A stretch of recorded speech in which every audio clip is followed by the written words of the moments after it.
Speaker साहब, जो 3 दिन सेशन हुआ उसके अंदर तकारीर यहाँ पे की गई, उसमें से बदकिस्मती से कुछ तकारीर तो सियासी जुगतबाजी के अलावा कुछ भी नहीं था उनके अंदर। लेकिन अच्छी बात ये थी कि कुछ तकारीर जो हैं वो बड़ी संजीदा भी की गई, बहुत अच्छी बातें की गई और निशानदेही की गई, अहम सवालात उठाए गए। मैं तमाम तकारीर तो नहीं सुन सका, जितनी मैंने तकारीर सुनी उसके अंदर खुसूसी तौर पे हैदर होती साहब का मैं शुक्रिया अदा करना चाहता हूँ। उन्होंने बड़ी अच्छी चीज़ों की निशानदेही भी की और बड़े अच्छे सवालात भी उठाए। अच्छा, शुरू इधर से करते हैं स्पीकर साहब, क्योंकि उसके ऊपर बड़ी बहस होती रही है और आपने देखा है कि एक ही पार्टी के अंदर बहुत ही मुतज़ाद राय भी पाई जाती है। हमने एक मुस्लिम लीग नून के मेंबर से ये भी सुना कि सही तरीक़ेकार ये था कि सबको बंद कर देते, 6 हफ्ते के लिए बंद कर देते तो कोरोना ही ख़त्म हो जाता। दूसरी एक ये भी राय अभी हमारे सामने आई कि जो वबा आई है वो वबा तो फैलना है उसने, और ये डर के ज़िंदगी गुजारने से फ़ायदा कोई नहीं है। तो ये एक ऐसी चीज़ है जिसके ऊपर बिल्कुल मुख्तलिफ राय पाई जाती हैं। ये कहना कि 6 हफ्ते के लिए सब बंद कर देते तो वबाई ख़त्म हो जाती, तो कोई तो वजह है कि आज 182 ममालिक के अंदर ये वबा फैली हुई है। अगर ये मामला इतना ही आसान होता और ये इतनी वाज़ेह चीज़ थी और ये सिर्फ तहरीक इंसाफ की हुकूमत की गलत पॉलिसी थी कि जिसकी वजह से यहाँ फैला, तो अमेरिका में, स्पेन में, इटली में, जर्मनी में, यूके में, फ्रांस में, भारत में, ईरान में कहीं तो ये तजुर्बा हो जाता ना। ये नहीं मुमकिन है। इस वबा ने फैलना है, हाईली इन्फेक्शस डिजीज़ है, जहाँ पर हमने देखा है कि ज़रा काबू भी पाया गया है ज़्यादा सख्ती करने के बाद। जैसे इस सख्ती में थोड़ी सी नरमी की गई है तो वबा ने दोबारा फैलना शुरू कर दिया है। हमने साउथ कोरिया के अंदर ये देखा, हमने सिंगापुर के अंदर देखा, आपने भी सुना होगा वुहान में दोबारा केसेस आने शुरू हो गए, चीन का वो शहर जहाँ से ये शुरू हुआ था। तो इस वबा के साथ हमने चलना है। अब सवाल ये है कि क्या करना है, और इसमें मैं सिर्फ एक आपको मिसाल दे दूँ कि जो मुख्तलिफ पॉलिसियाँ हैं कि बहुत ज़्यादा लॉकडाउन, हमारे यहाँ पे लीडर मौजूद हैं जो बहुत स्ट्रांगली इसमें यकीन रखते हैं और उनका वाकई में उनका दिल से यकीन है कि सही पॉलिसी, जैसे उन्होंने कहा लॉकडाउन लॉकडाउन लॉकडाउन। यूके, बरतानिया की और स्वीडन का मुवाजना कर लेते, दोनों यूरोपियन ममालिक, दोनों अमीर ममालिक, दोनों में पढ़े लिखे लोग, दोनों के हेल्थ सिस्टम अच्छे। बरतानिया ने यह फैसला किया कि बड़ा सख्त लॉकडाउन किया जाएगा। शुरू में नहीं था, शुरू में बोरिस जॉनसन जो थे उसके हक में नहीं थे, लेकिन फिर वो भी मान गए और बड़ा सख्त लॉकडाउन किया गया और कई हफ्तों वो लॉकडाउन चला। अब उसमें ज़रा नरमी की जा रही है। दूसरी तरफ स्वीडन था, स्वीडन ने कहा कि ये हम मईशत का पहिया बंद कर दें, लोगों से रोज़गार छीन लें, सबको घरों पर बंद कर दें, ये ठीक हिकमत अमली नहीं है। टारगेटेड होना चाहिए, जो हाई रिस्क एक्टिविटीज़ हैं उसको सिर्फ बंद करें, जो हाई रिस्क पॉपुलेशन है सिर्फ आप उसको बचाने की, महफूज करने की कोशिश करें, लेकिन मजमूई तौर पर बंदिशें लगाने की ज़रूरत नहीं है। नतीजा आज सुबह का मैंने खुद ये नंबर्स बैठ के कैलकुलेट किए, जब से ये वबा फैली है स्वीडन में, जहाँ पे ये हैवी लॉकडाउन नहीं हुआ, वहाँ पे फी 10 लाख आबादी के तनासुब से तकरीबन 350 अमवात हुई हैं। 10 लाख की आबादी पे 350 अमवात। बरतानिया, जहां बड़ा हेवी लॉकडाउन किया गया, दुनिया के बेहतरीन हेल्थ केयर सिस्टम वहां पर मौजूद है, वहां पर फी 10 लाख आबादी 500 से ज्यादा अमवात हुई हैं। तो ये भी बिल्कुल वाज़ेह है कि ये जैसे रियाज पीरज़ादा साहब कह रहे थे, हवा से फैलती है, हाईली इन्फेक्शस है, इन्फ्लुएंजा से कहीं ज़्यादा ये इन्फेक्शस डिजीज़ है, बड़ी आसानी से ट्रांसमिट होती है। वेक्टर जो है यानी डिजीज़ जिसने कैरी करनी है, जिसने बीमारी कैरी करनी है वो इंसान है। तो ये डेंगू तो है नहीं कि मच्छर मार देंगे तो ख़त्म हो जाएगा, इंसान को तो नहीं हम मारेंगे। तो इसकी वबा जो है यही वजह बनी है कि सब फैल रही है। तो अब फिर सवाल पैदा होता है कि अच्छा, अगर ये नहीं ख़त्म हो सकती जब तक कि वैक्सीन ना कोई दरियाफ्त की जाए, उस वक्त तक हमने इसके साथ ज़िंदगी गुजारनी है, तो फिर क्या किया जा सकता है। और तमाम दुनिया आहिस्ता आहिस्ता आहिस्ता वहीं पहुंच रही है जहां पर यह सफ़र शुरू होने के वक्त वज़ीर आज़म पाकिस्तान इमरान खान की पॉलिसी डिसीजन था। उन्होंने जब शुरू में यह बात की तो बहुत सख्त तनकीद की गई उनकी। उन्होंने कहा कि मुझे खौफ सिर्फ वबा के फैलने और उससे अमवात का नहीं है, मुझे इस बात का भी खौफ है कि जो बंदिशें लगाई जाएंगी उससे जो भूख में इजाफा होगा, जो अफलास बढ़ेगा, जो बेरोजगारी बढ़ेगी, जो माशी बदहाली आएगी, ख़ास तौर पे पाकिस्तान के गरीब की और पाकिस्तान के सफ़ेद पोश मुतवस्सित तबके की, और ये पाकिस्तान की आबादी का कोई छोटा हिस्सा नहीं है। ये शायद जो बहुत अमीर ममालिक हैं उनका ये छोटा हिस्सा हो, लेकिन पाकिस्तान की आबादी का ये 2/3 से ज्यादा हिस्सा है। जैसे कि पाई जो Pakistan institute of development economics है, उन्होंने रिसर्च जब की तो अंदाजा ये लगाया कि तकरीबन 1 करोड़ से 1 करोड़ 80 लाख खानदान जो है उनकी आमदनी में जो है वो या मुकम्मल तौर पे खत्म हो गई या उसमें काफी हद तक कमी आई है, इस बेरोजगारी की वजह से, जो बंदिशों की वजह से आई है। तो जो हम आपको पहले दिन से कह रहे हैं कि तवाज़ुन की जरूरत है, आपने अपने लोगों को माशी बदहाली से भी बचाना है, उनका रोजगार छीनने से भी बचाना है, उनको जो तमाम मसाइल माशी बदहाली से आते हैं उनसे भी उनको बचा कर रखना है, और साथ साथ कोशिश ये करनी है कि वबा ऐसे ना फैले कि आपका सेहत का निज़ाम मफलूज हो जाए। यही आपको नजर आ रहा है अब दुनिया के अंदर। लोग कहते हैं जी वो पीक से ऊपर नीचे आ गए थे तो इसलिए वहां पर आसानियां पैदा की जा रही हैं। पहली तो अमेरिका में ये नहीं हुआ, रशिया के अंदर ये नहीं हुआ, भारत के अंदर ये नहीं हुआ। ये तमाम वो मुल्क हैं जहां पे पीक क्रॉस नहीं हुई थी, जहां पे कई केसेस के अंदर इजाफा हो रहा था और उन्होंने आसानियां पैदा करनी शुरू की। क्यों? क्योंकि उनको वो नजर आना शुरू हो गया जो इमरान खान 2 महीने पहले देख रहे थे, जो उनको नजर आ रहा था कि ये मेरे मुल्क के कमजोर तबके के साथ होना है। तो इसके बावजूद कि मिसाल सिर्फ अगर मैं अमेरिका की ले लूं कि एक दिन के अंदर तकरीबन 2500 से 3000 लोगों की मौत वाक़या हो रही थी, 40 रियासतों ने अमेरिका के अंदर यह फैसला किया कि उन्होंने लॉकडाउन के अंदर नरमी करनी है और लोगों को वापस रोजगार पर जाने का मौका देना है। अब हमने यही जो हमारी सोच थी, पाकिस्तान के हमने आदादो शुमार सामने रखे, किस तरीके से पाकिस्तान में ये वबा फैल रही है उसको सामने रखा, और अपने सूरत हाल को देख के, ये मैं पहले भी बोल चुका हूं, इस बात पे हमें कोई शर्मिंदगी नहीं है। हम मगरिब की अंधी तकलीद नहीं करते हैं सिर्फ इसलिए कि कोई चीज यूरोप में हो रही है, बरतानिया में हो रही है, अमेरिका में हो रही है, हम आंख बंद करके नहीं करेंगे। और मैं आपको बताऊंगा कि किन लोगों की मदद से हम फैसले कर रहे हैं, और आपको फख्र होगा, बहैसियत कौम फख्र होगा कि पाकिस्तान के अंदर वर्ल्ड क्लास एपिडेमियोलॉजिस्ट भी मौजूद हैं, यानी वबाई बीमारियों के अमराज के जो एक्सपर्ट्स हैं वो भी मौजूद हैं, और world class data scientist, artificial intelligence के एक्सपर्ट्स भी मौजूद हैं। उनकी मदद से हम ये काम कर रहे हैं। आगे अब हमें बढ़ना है। इसके बावजूद ये गौर से सुन लें, अगर किसी के जहन में ये क्लैरिटी नहीं है, अगर आपको याद हो वजीर आजम ने अप्रैल के आखिर में खिताब किया था, उन्होंने कहा था कि अगर एहतियात ना की गई तो खुदा ना खास्ता मई की 15-20 तारीख तक ये मर्ज उधर तक पहुंच सकता है जहां ये हमारे काबू से बाहर हो जाए। अच्छी बात है, अल्लाह ताला ने करम किया, पाकिस्तानियों ने अपनी जिम्मेदारी का एहसास कबूल किया और आज वबा बढ़ गई है, केसेस बढ़ गए हैं, अमवात बढ़ गए हैं, लेकिन हमारे काबू से बाहर नहीं हुए।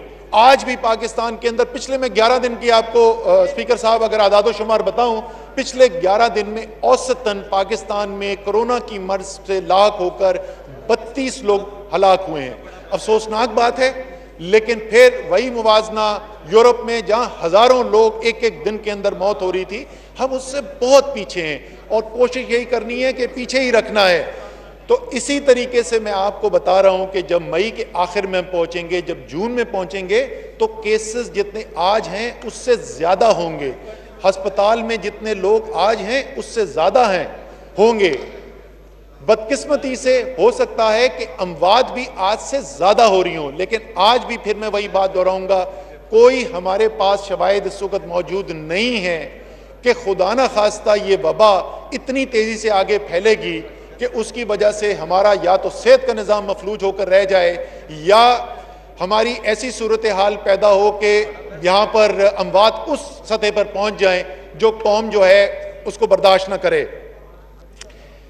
ये सामने रखते हुए कि वबा ने फैलना है, हमने आगे कैसे जाना है, लोगों को रोजगार भी देना है, लोगों की माशी बदहाली जो है उसको भी हल करना है, और साथ साथ इस वबा के फैलने को रोकने की कोशिश भी करनी है। तो क्या करने की जरूरत है?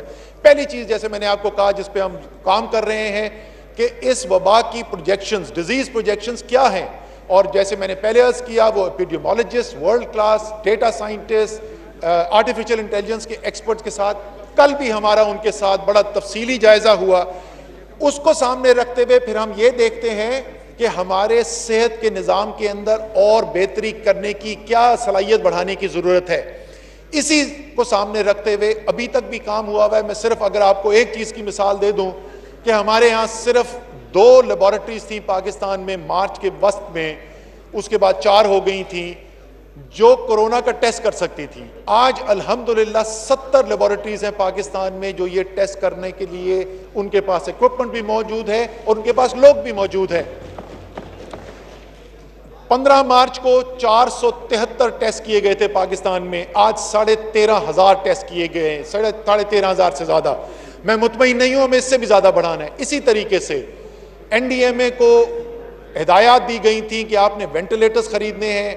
हम आगे तैयारी करना चाहते थे कि ऐसा ना हो कि वेंटिलेटर ज्यादा बढ़ जाएं, तो हमने 1000 से ज्यादा वेंटिलेटर्स, उसमें से कोई तकरीबन 200 के करीब आ चुके हैं, बाकी जो है पाइपलाइन के अंदर है। 1000 से ज्यादा वेंटिलेटर्स का इजाफा किया जा रहा है। लेकिन जो सबसे नादिर चीज जो हमारे सेहत के निज़ाम के अंदर है वो वर्कर्स हैं, वो सेहत के वर्कर्स हैं जिन्होंने इस बीमारी का मुकाबला करना है, जिन्होंने अस्पतालों में कोरोना के मरीजों की देखभाल करनी है। तो 2 प्रोग्राम लॉन्च किए जी हुकूमत ने। एक में 1 लाख सेहत के वर्कर्स, डॉक्टर्स, पैरामेडिक्स, नर्सेस को ट्रेनिंग दी जाएगी कि पीपीई जो उनको प्रोवाइड की जा रहे हैं, जो इक्विपमेंट उनको दिया जा रहा है, उसका सही इस्तेमाल क्या है। क्योंकि हमें यह भी पता चला है कि कुछ हमारी डॉक्टर्स को ये या पैरामेडिक्स को मर्ज लगा है क्योंकि बस सही तरीके से इस्तेमाल नहीं कर रहे। सो 1 लाख वर्कर्स की ट्रेनिंग की जा रही है। इसी तरीके से सबसे ज्यादा जो सीरियस मरीज हैं वो आईसीयू जाते हैं, इंटेंसिव केयर यूनिट जाते हैं। 5000 इंटेंसिव केयर यूनिट के वर्कर्स की, डॉक्टर्स की, पैरामेडिक्स की स्पेशलाइज्ड ट्रेनिंग की जा रही है। उसमें तकरीबन 1000 से ज्यादा इस कोर्स से गुजर भी चुके हैं। तो इक्विपमेंट भी बढ़ा रहे हैं, डॉक्टर्स की कैपेसिटी भी बढ़ा रहे हैं, टेस्टिंग कैपेसिटी भी बढ़ा रहे हैं, डिजीज की प्रोजेक्शन सामने रख के आगे चल रहे हैं। लेकिन जैसे मैंने कुछ दिन पहले भी कहा था, इस सबसे ज्यादा अहम किरदार आपके, मेरे, डॉक्टर्स के किरदार से भी ज्यादा अहम जो है वो किरदार है एक आम पाकिस्तानी का, एक पाकिस्तानी शहरी का। जब तक हम हिफाजती तदाबीर पर अमल करते रहेंगे, अल्लाह ताला ने जिस तरीके से हम पर करम किया है, दूसरे ममालिक की तरह यहां पर तबाही नहीं फैली, इंशाअल्लाह ताला पाकिस्तान में भी नहीं आएगी। मैंने ये भी सुना है कुछ लोगों को एतराज करते हुए, खास तौर पे कुछ अंग्रेजी के अखबार वाले जो हैं, वो कहते हैं जी इनकी तो उम्मीद जो है, इनकी स्ट्रेटजी ये होप एंड अ प्रेयर। हमें इसमें कोई शर्म नहीं है कि हम अल्लाह ताला से मदद मांगते हैं और अल्लाह ताला को रुजू करते हैं, क्योंकि उसके फैसले अटल होते हैं। इसका मतलब ये नहीं कि हम हाथ पर हाथ रख के बैठे हुए, उसमें तो कोई शक नहीं है, वो मैंने आपको बता दिया कि हम क्या कर रहे हैं। लेकिन साथ साथ अल्लाह ताला से दुआ भी करते रहना चाहिए, और सबसे मैं ये दरख्वास्त करूंगा कि आप भी करें। अगर हम इन तदाबीर पर अमल करेंगे, सबसे अहम चीज ये। दूसरी चीज हेल्थ केयर सिस्टम के बिल्डअप, वो मैंने आपको बता दिया। तीसरा इसका हिस्सा जो है, जिसको हम टेस्टिंग, ट्रैकिंग, क्वारंटीन का निज़ाम कहते हैं। टेस्टिंग की मैंने आपको बात कर दी। पिछले इतवार को मैंने बड़े तफसील से दिखाया था कैसे हम टेक्नोलॉजी का इस्तेमाल कर रहे हैं हॉटस्पॉट्स को आइडेंटिफाई करने के लिए, यानी वो इलाका जहां पर ज्यादा केसेस आ गई, जहां ये वबा ज्यादा फैल गई है, तो बजाय कि 22 करोड़ को बंद कर दिया जाए, पूरे मुल्क को बंद कर दिया जाए, सबकी रोजगार छीन ली जाए, जहां पर आपको वबा ज्यादा फैलती नजर आए और उसमें टेक्नोलॉजी की मदद हासिल करके फौरी तौर पर वहां लोकल मुकामी एक्शन लिया जाए ताकि उसको वहां रोक दिया जाए। मुझे खुशी है कि ये सिस्टम जो हमने शुरू किया था उस पर 500 से ज्यादा मुकामात के ऊपर एक्शन हो चुका है और इससे हमें बहुत ज्यादा फायदा भी देखने में नजर आ रहा है। फिर ये सब साथ साथ तो चल रहा है, मईशत की साइड के ऊपर हम क्या कर रहे हैं। आपको पता है पाकिस्तान की तारीख का सबसे बड़ा रिलीफ पैकेज जो है उसका ऐलान किया गया। कुछ लोगों ने बदकिस्मती से एहसास का जो पैकेज है, गरीब तरीन पाकिस्तानियों को, पाकिस्तान की तारीख में कभी ऐसा नहीं हुआ, सिर्फ चंद हफ्तों के अंदर 144 अरब रुपए दिए जा रहे हैं। मुझे बहुत खुशी है आपको बताते हुए, सवान को बताते हुए कि हम तकरीबन 100 अरब रुपए तकसीम कर चुके हैं। 80 लाख खानदानों से ज़्यादा ये पैसा जा चुका है। हमाद अजहर साहब ने ऐलान किया था छोटा कारोबार जो करते हैं उनको बिजली के बिल के अंदर मदद की सूरत में 50 अरब रुपए का ये प्रोग्राम है। 35 लाख छोटे कारोबार इससे मुस्तफीद होंगे। ये दूसरा काम किया जा रहा है। तीसरा, पीएम ने वजीर आजम का जो कोरोना रिलीफ फंड था और उसके अंदर अल्हम्दुलिल्लाह अब एक बड़ी रकम आनी शुरू कर दी है। हुकूमत ने यह ऐलान किया था हर 1 रुपया जो कोई भी उसके अंदर डोनेट करेगा, हुकूमत 4 रुपए उसमें इजाफा करके, यानी अगर आप 1 रुपए देंगे तो 5 रुपए जो है वो उन लोगों तक पहुंचाए जाएंगे जिनका रोजगार छिना है ये बंदिशें लगाने की वजह से, कोरोना की वजह से। ये तीसरा बड़ा प्रोग्राम है। चौथा, ज़राअत पाकिस्तान की रीढ़ की हड्डी है। 50 अरब रुपए का रिलीफ पैकेज पाकिस्तान के किसानों के लिए ऐलान किया है। वज़ीर खुराक जो है उसकी तफसीलात बता चुके हैं। वो 50 अरब रुपए का पैकेज है। फिर 50 अरब रुपए का पैकेज सेहत के निज़ाम को बेहतर बनाने के लिए वो मुख्तस किए गए हैं। इसमें जो वर्कर्स हैं, जो फ्रंट लाइन पे जो काम कर रहे हैं, जो हमारे हीरो हैं, उनके लिए जो मराद देनी है वो भी शामिल है।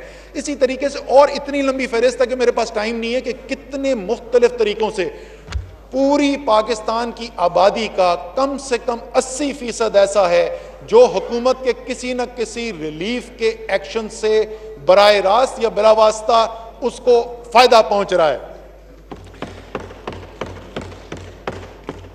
आखिर में 2 चीजें सिर्फ मैं बात करना चाहता हूं। एक, मैं शुक्रिया अदा करना चाहता हूं और जरा सी लंबी फहरिस्त है लेकिन ये जरूरी है और मेरी उम्मीद है कि मैं ये जो शुक्रिया कर रहा हूं ये मैं अपनी जाती बुनियाद पर नहीं, मैं सिर्फ हुकूमत के बुनियाद पर नहीं, मैं इस ऐवान के पाकिस्तान के तमाम जो नुमाइंदे हैं, मुझे यकीन है कि इनके दिल की भी यही आवाज़ है। सबसे पहले तो जी हमारा हरावल दस्ता, हमारे डॉक्टर्स, हमारे पैरामेडिक्स, हमारा सेहत का अमला जो इस मर्ज के साथ मुकाबला करने के लिए पिछले 2 माह से ज़्यादा हो गए, जफाकशी से, मेहनत से, अपने लिए खतरा मोलते हुए कौम को बचाने के लिए और जो बीमारी से लाक हो गए उनको बचाने के लिए काम कर रहे हैं। सबसे पहले तो मैं उनका शुक्रिया अदा करना चाहता हूँ। दूसरे, वो हमारे सिक्योरिटी के एहलकार, हमारे पुलिस वाले, हमारे रेंजर्स बड़ी सख्त ड्यूटी दे रहे हैं। बड़ी मुश्किल सूरत हाल है और मुश्किल इसलिए भी ज़्यादा सूरत हाल है कि उन्होंने हमको हमसे ही बचाना है। वो कोई हमारे खिलाफ नहीं कर रहे, वो जो कुछ भी कर रहे हैं वो इसलिए कर रहे हैं ताकि हम, हमारे शहरी, हमारा मुल्क महफूज रह सके। तीसरे जी, इंतज़ामिया, डिस्ट्रिक्ट एडमिनिस्ट्रेशन, बहुत तनकीद भी होती है। चीफ सेक्रेटरी से लेकर इंटीरियर मिनिस्टर से लेकर इंटीरियर सेक्रेटरी से नीचे डीसी, उनके नीचे जो अमला है, मैं सबका शुक्रिया अदा करता हूं। कमाल की मेहनत की है पिछले 2 माह के अंदर और ये एक वजह बनी है कि हमारे सूरत हाल ऐसी नहीं हुई कि हमारे हाथ से बाहर निकल जाए। फिर सेहत के वफाक के भी और सूबों के भी जो सेहत के डिपार्टमेंट्स हैं उनके तमाम लोग, वजीर से लेके सेक्रेटरी से लेके नीचे तक जितने भी तमाम लोग शामिल हैं उन सब के भी मैं शुक्रिया अदा करना चाहता हूँ। एनडीएमए के सामने इमरजेंसी बेसिस के ऊपर हमारी कैपेसिटी बिल्ड करने के लिए रखा गया। मैं उसमें तफसील में नहीं जाना चाहता, शाह महमूद कुरैशी साहब ने उस दिन बड़ी तफसील से बता दिया था। उन्होंने जिस तरीके से डिलीवरी की है, बहुत ही ज़बरदस्त काम किया है। हफ्ते में 7 दिन काम कर रहे हैं। एनसीओसी का स्टाफ जी, वो ज़ाहिर है मैं उनके साथ बराह रास्त काम करता हूँ। स्पीकर साहब, आपको पता है 31 मार्च से उनकी छुट्टी नहीं हुई है। वो 7 दिन हफ्ते में काम कर रहे हैं, सुबह से लेकर रात तक काम हो रहा है। मैं उनका शुक्रिया अदा करना चाहता हूँ। Field army officers and jawans, इस वक्त तमाम कोर्स मोबिलाइज्ड हैं आपकी इस एफर्ट को सपोर्ट करने के लिए। हज़ारों इस वक्त हमारे फौज के एहलकार जो हैं वो सपोर्ट कर रहे हैं। मुख्तलिफ इसके एस्पेक्ट्स हैं जिसके अंदर सपोर्ट करें, मैं उनका शुक्रिया अदा करना चाहता हूँ। वफाकी हुकूमत और सूबाई हुकूमत की दूसरी मिनिस्ट्रियाँ, एग्रीकल्चर है, हमारी इंडस्ट्रीज़ है, एनर्जी है, मैं किसी का नाम मिस कर दूंगा, एविएशन है और जितने हमारे महकमे हैं, इन लोगों ने जो सपोर्ट प्रोवाइड की है। लेकिन सबसे ज़्यादा मैं जो शुक्रिया अदा करना चाहता हूँ और जिसको मैं खराज तहसीन पेश करना चाहता हूँ, और मैं उसको खराज तहसीन पेश करना चाहता हूँ जिसको हम बहुत कम समझते हैं, जिसको हम समझते हैं ये पढ़े लिखे नहीं है, जिसको हम समझते हैं कि ये अपनी हिफाजत नहीं करना चाहते, वो है पाकिस्तान के अवाम। हमने जो फैसले किए, क्या 100% उसके ऊपर अमल दरामद हुआ है? नहीं हो सका। लेकिन पाकिस्तान की अवाम ने एक दफा फिर दिखाया है कि जब मुल्क का मफाद, सिर्फ जात का नहीं, जब मुल्क का मफाद हो तो वो अपने ऊपर कितनी मुश्किल लेने के लिए तैयार हैं। तो मैं खराज तहसीन पेश करना चाहता हूं पाकिस्तान के हर शहरी को। आखिर में मैं सिर्फ ये बात करूंगा कि स्पीकर साहब, इंशाअल्लाह ताला ये वक्त भी गुजर जाएगा। अल्लाह ताला इम्तहान लेता है अपने लोगों के, ये वक्त भी गुजर जाएगा। लेकिन कामयाब होकर हम जब निकलेंगे इससे, जब हम मिलकर इसके अंदर काम करेंगे, एक कौम बनकर काम करेंगे। और उसमें मैं सिर्फ खुशखबरी, और आखिरी में शुक्रिया उनका भी करूंगा, खुशखबरी आपके लिए ये 7 बजे से 11 बजे तक की जो खबरें होती हैं ना, उसको देख के ऐसे लगता है घमसान की जंग चल रही है। कुछ माजरत के साथ पिछले 3 दिन जो तकरीरें हुई उसमें भी ऐसे ही, लेकिन हकीकत में जहां फैसला साजी हो रही है, जहां जमीन पर काम हो रहा है, वहां पाकिस्तान की सूबाई हुकूमतें, पाकिस्तान की वफाकी हुकूमत जो है वो एक बनकर काम कर रही हैं। पाकिस्तान के सूबों के अंदर, आज़ाद कश्मीर के अंदर, वफाक के अंदर 4 मुख्तलिफ सियासी पार्टियों के इस वक्त लीडर्स उनको लीड कर रहे हैं। सिंध के अंदर पीपल्स पार्टी के वजीर आला हैं, बलूचिस्तान अवामी पार्टी के चीफ मिनिस्टर बलूचिस्तान के अंदर है, AJK के अंदर कश्मीर में और गिलगित बल्तिस्तान में मुस्लिम लीग नून के हैं, खैबर पख्तूनख्वा पंजाब और वफाक में तहरीक इंसाफ की हुकूमत है, एक बनकर काम कर रहे हैं। मैं उनका शुक्रिया अदा करना चाहता हूं। बहुत क्लोज कोऑर्डिनेशन से काम हो रहा है और इंशाअल्लाह ताला जैसे अल्लाह ताला ने पहले करम किया है, इस मुल्क को निस्बतन महफूज रखा है। वो जो खदशा था हमें कि शायद खाने पीने की चीजें कम पड़ जाएं, वो निज़ाम जो है वो भी बहुत अच्छे तरीके से चला है। यूटिलिटी स्टोर्स ने बड़ा जबरदस्त काम किया है। इंशाअल्लाह ताला कौम की दुआएं साथ रहेंगी, सब मिलकर काम करेंगे, अल्लाह ताला से दुआ मांगते रहेंगे, इंशाअल्लाह ताला कामयाबी होगी। पाकिस्तान जिंदाबाद।